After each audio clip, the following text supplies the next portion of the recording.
ማለዳ የመጣ ስታነቃኝ እንደምን አደራችሁ ክቡራትና ክቡራን የምፅዓቱ አዋጅ ነጋሪ አገልግሎት አድማጮቻችን፣ ሰላም ለእናንተ ይሁን።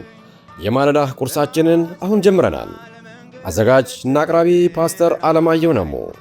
መልካም ጊዜ ሆነላችሁ። ከሕይወት ምንጭ ውሃ ስታረካኝ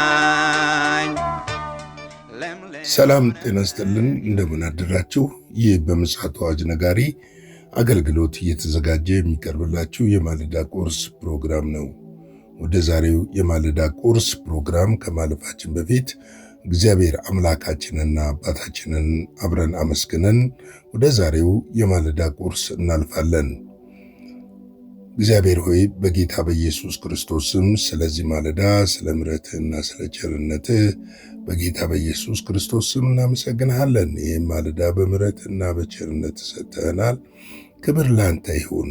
እግዚአብሔር የዘላለም አምላክ እንድታስተምረን፣ በዚህ ማለዳ እንድትናገረን፣ መልካምነትህን በሕይወታችን እንድትገልጥ፣ ምሕረትህን ደግሞ እንድታሳየን በኢየሱስ ስም እንጠይቃለን። ቃልህን እግዚአብሔር ሆይ እንድትባርክልን፣ በሕይወታችን ደግሞ የቃል ብርሃን እንዲያበራ፣ መልካምነትህንም ደግሞ በቃል ውስጥ እንዲገለጥ በክርስቶስ ኢየሱስ ስም እንጠይቃለን። ሁሉ ለስም ክብር ይሁን። ስለ ሁሉ ነገር ተመስገን። በኢየሱስ ክርስቶስ ጌታና ጻድቅ ስም እንግዲህ እየተመለከትን ያለነው ሁለተኛ ጢሞቴዎስ ቁጥር 1 ነው። ሁለተኛ ጢሞቴዎስ ምዕራፍ 1 ነው። ቁጥር 9 ነበር በትናንትናው ዕለት የተመለከትነው። ያዳነን በቅዱስ አጠራር የጠራን እግዚአብሔር ነውና ይህም እንደ ራሱ ሐሳብና ጸጋ መጠን ነው እንጂ እንደ ሥራችን መጠን አይደለም። ይህም ጸጋ ከዘላለም ዘመን በፊት በክርስቶስ ኢየሱስ ተሰጠን የሚለውን ነበር የተመለከትነው። እንግዲህ የዳን ነው የጠራን በምሕረቱና በቸርነቱ ነው፣ በጸጋው ነው የጠራን።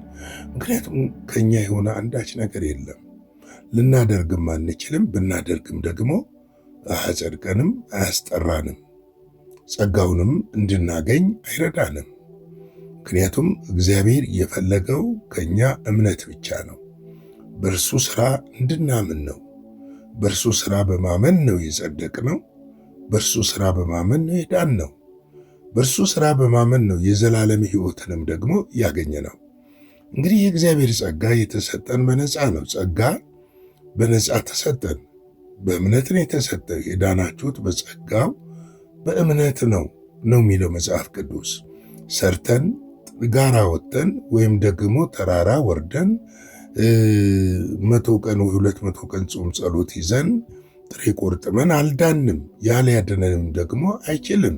ያ ማለት የክርስቶስ ኢየሱስን አዳኝነት መናቅ ወይም አለመቀበል ሊሆን ይችላል። ነገር ግን እርሱ ያዳነን ወደ ዘላለም ሕይወት የመለሰን በእርሱ ሥራ ብቻ ነው። በእርሱ ሥራ በማመን እንዲያው በጸጋው ምን ሆነናል?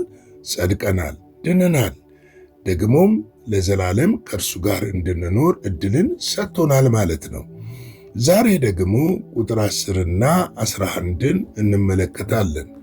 እንደዚህ ይላል እንግዲህ በክርስቶስ ኢየሱስ ተሰጠን ካለ በኋላ ቁጥር 10ና 11 አሁን ግን በመድኃኒታችን በኢየሱስ ክርስቶስ መገለጥ ታይቷል።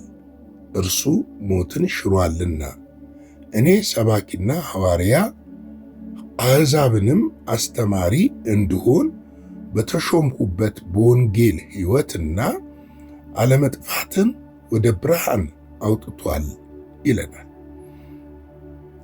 እንግዲህ በመድኃኒታችን በኢየሱስ ክርስቶስ የተገለጠው ምንድን ነው? የዘላለም ሕይወት ነው የተገለጠው። የተገለጠው ምንድን ነው? ዘላለማዊ ርስት ነው የተገለጠው። የተገለጠው ምንድን ነው?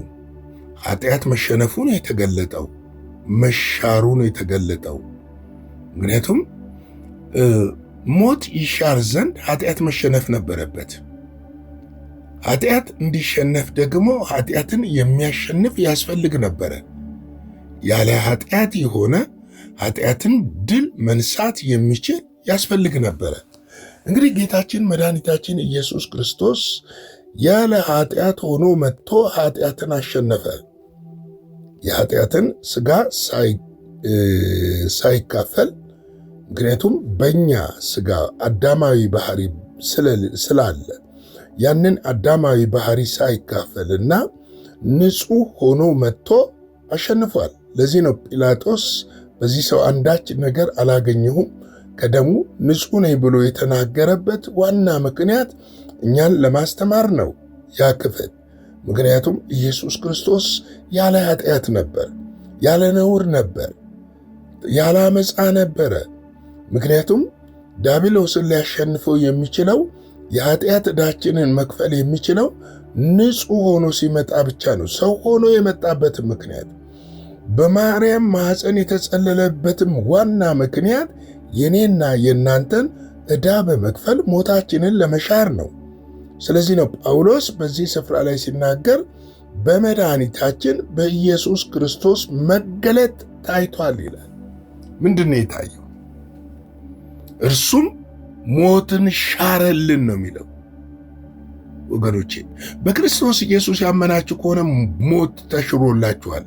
ሞት ሲባል ብዙ ሰዎች ከሥጋ ሞት አይደለም ከሥጋ ድካምም እናርፋለን።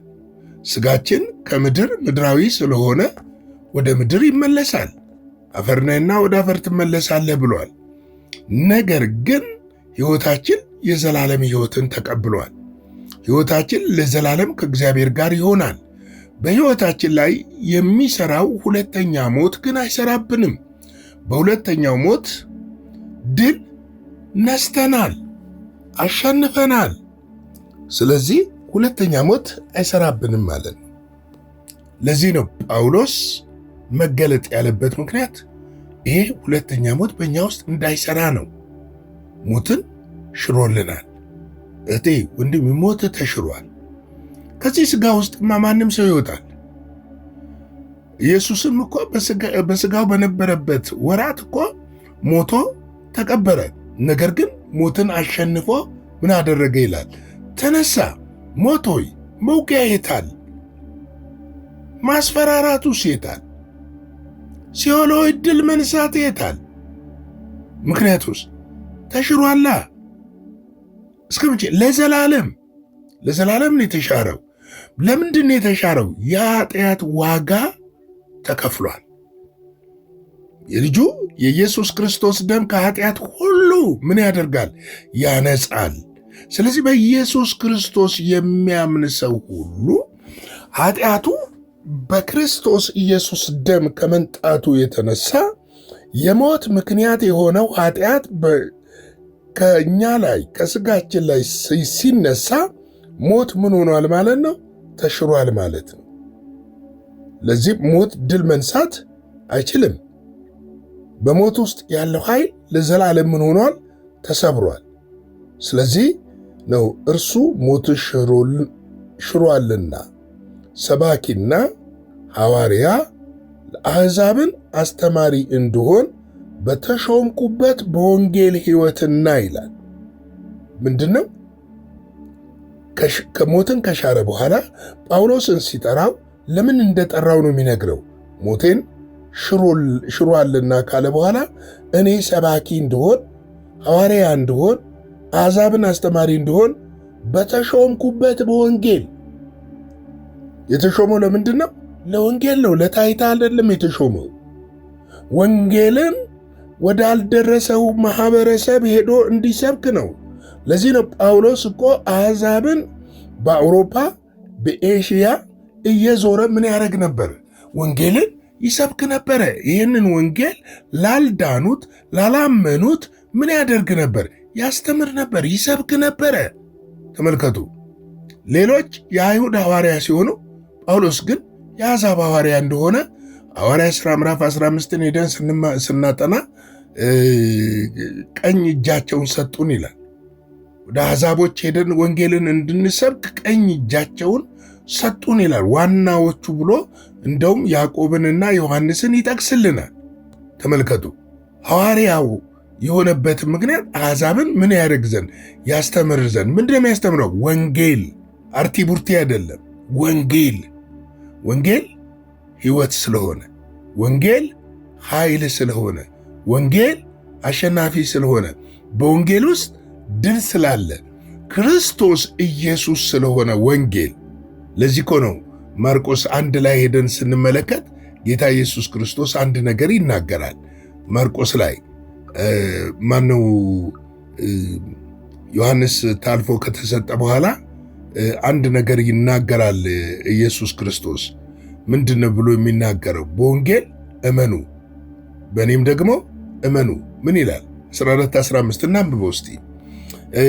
ዮሐንስ አልፎ ከተሰጠ በኋላ ኢየሱስ የእግዚአብሔርን መንግሥት ወንጌል እየሰበከና ዘመኑ ተፈጸመ፣ እግዚአብሔርም መንግሥት ቀርባለች፣ ንስሐ ግቡ፣ በወንጌል እመኑ እያለ ወደ ገሊላ መጣ ይላል። ምኑ ተፈጸመ? ዘመኑ ተፈጸመ። ምን አድርጉ? የእግዚአብሔር መንግሥት ቀርባለች፣ ንስሐ ግቡ፣ በወንጌል ደግሞ ምን አድርጉ? እመኑ። እንግዲህ ኢየሱስ ራሱ በአካል በምድር በነበረበት ጊዜ ወንጌልን ከሰበከ እኔና እናንተ ደግሞ እንዴት አብልጠን ወንጌልን አንሰብክም? ምክንያቱም ወንጌል የሁለንተናችን መሰረት ነው። ዋናው ነገር ምድራዊ ነገር አይደለም። የምድራዊ ነገር ማግኔት ወንጌል ነው። ወንጌልን ስንሰብክ ሌላው ይጨመራል። ለዚህ ነው ማቴዎስ 6:31፣ 32፣ 33 ሄደን ስንመለከት ይህን ሁሉ አሕዛብ እንደሚፈልጉት እወቋልና አስቀድማችሁ ጽድቁንና መንግሥቱን እሹ፣ ሌላው ደግሞ ምን ይሆንላችኋል? ይጨመርላችኋል ብሎ ይነግረናል። በተሾምኩበት በወንጌል ሕይወትና አለመጥፋትን ወደ ብርሃን አውጥቷል ይላል። ወንጌል ወደ ምንድን ነው የሚያወጣን? ወደ ብርሃን። ሰዎች ልጆቹ ወዴት ያወጣል? ከጨለማ ወደ ብርሃን፣ ከእስራት ወደ መፈታት፣ ከሞት ወደ ሕይወት፣ ከመጥፋት የዘላለምን ሕይወት ወደ ማግኘት ያወጣናል ወንጌል። ምክንያቱስ ወንጌል ኃይል ስላለው፣ ወንጌል ጉልበት ስላለው። ስለዚህ ወንጌልን ስንሰብክ በረከት አለው፣ ኃይል አለው። ምክንያቱም መጽሐፍ ቅዱሳችን በተሰሎንቄ ውስጥ ሲናገር ምን ይላል? ወንጌላችን በኃይልና በብዙ መረዳት እንጂ እንዲሁ አልመጣም ይለናል። በኃይል በብዙ መረዳት ነው ወንጌላችን የመጣው። ዛሬም ያ ወንጌላችን በእኔና በእናንተ ሕይወት እህቶቼና በወንድሞቼ ይህን ሚዲያ ገብታችሁ በምትሰሙ በእናንተ ሕይወት ዛሬም ይሠራል። ዛሬም አሸናፊ ነው። እንግዲህ የዛሬም ማለዳ የቁርስ ፕሮግራም በዚህ ልግታና አጭር ጸሎት ጸልየን እንጨርሳለን። እስቲ ላይክ፣ ሼር፣ ሰብስክራይብ በማድረግ ይህን መልእክት ለብዙዎች እንድታጋሩም በጌታ ፍቅር ጠይቃችኋለሁ። እግዚአብሔር የዘላለም አምላክ ሆይ ይህንን ማለዳ ስለሰጠህ እናመሰግናለን። በዚህ ማለዳ ሕያውና ቅዱስ የሆነውን ቃልህን ስላስተማርከን ክብር ምስጋና ለአንተ ይሁን። በቃልህ ሕይወታችንን ስላደስክና እግዚአብሔር ሆይ ለአንተ ክብር፣ ለወንጌል እውነት እንድንቆም ስለመከርከን ክብር ምስጋና ለታላቁ ስምህ ይሁን። ዛሬም ወንጌልህ ደግሞ በሥልጣንና በኃይል ስለሚሠራ ያ መንፈስ እግዚአብሔር በእህቶቼ በወንድሞቼ በእኔም ላይ ስለሚሆን አመሰግንሃለሁ። ክብርን እሰጥሃለሁ። ቀኑን ሁሉ ባርክልን። ሁሉ ለስምህ ክብር ይሁን። በኢየሱስ ጌታ ድንቅ ስም አሜን።